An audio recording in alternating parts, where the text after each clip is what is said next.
இனிய காலை வணக்கம். நான் உளவதை தில்லத்தேவன் லண்டனிலிருந்து. பொருட்சொல் பொருத்து பொருத்து 874வது பொருத்து. சில சின்ன சின்ன வெட்டிய துண்டுகளை எல்லாம் நாங்கள் பொருத்தி கால்மிதியலாகவோ அல்ல தலையணை உரைகளாகவோ பொருத்துவது வழக்கம்.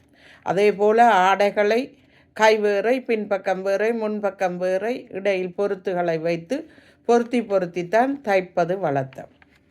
ஆனால் சாரம் என்றும் ஆண்கள் போடும் அங்கீனை, அதாவது அதனை ஒரே மூட்டில் பொருத்தி விடலாம். ஒரு பொருத்துத்தான் அதற்கு வரும் சரத்துக்கு. உடம்புகளில் கூட இப்போது பல வகையான நவீன வகைப்பட்டு இன்னொருவருடைய உடம்பு பாகங்களை எமது உறுப்புகள் பயன்படாது போகும் நிலையில் அதனை வைத்து பொருத்துகிறார்கள். உடல் மூட்டு பொருத்துகிறார்கள்.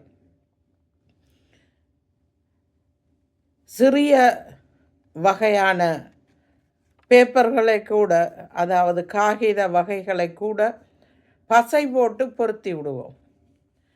பொருத்துதல் செய்வது, அதாவது ஒன்றை இணைப்பது தான் பொருத்துதல் என்ற பதத்துக்கு வருகிறது.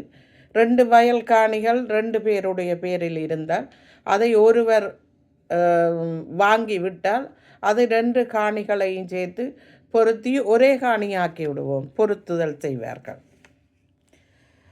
ஒப்பந்தம் செய்வது, கன்னப்பொட்டு, இணங்குகை இவையெல்லாம் இந்த பொருத்துக்கு அகராதி சொற்களாக வருகின்றது. குழந்தைகளுக்கு கன்னத்தில் ஒரு பொட்டு வைப்பார்கள். காரணம் என்னென்றால், மற்றவர்கள் பார்த்து அந்த பிள்ளையை ஞாபகப்படுத்தி விடுவார்கள்.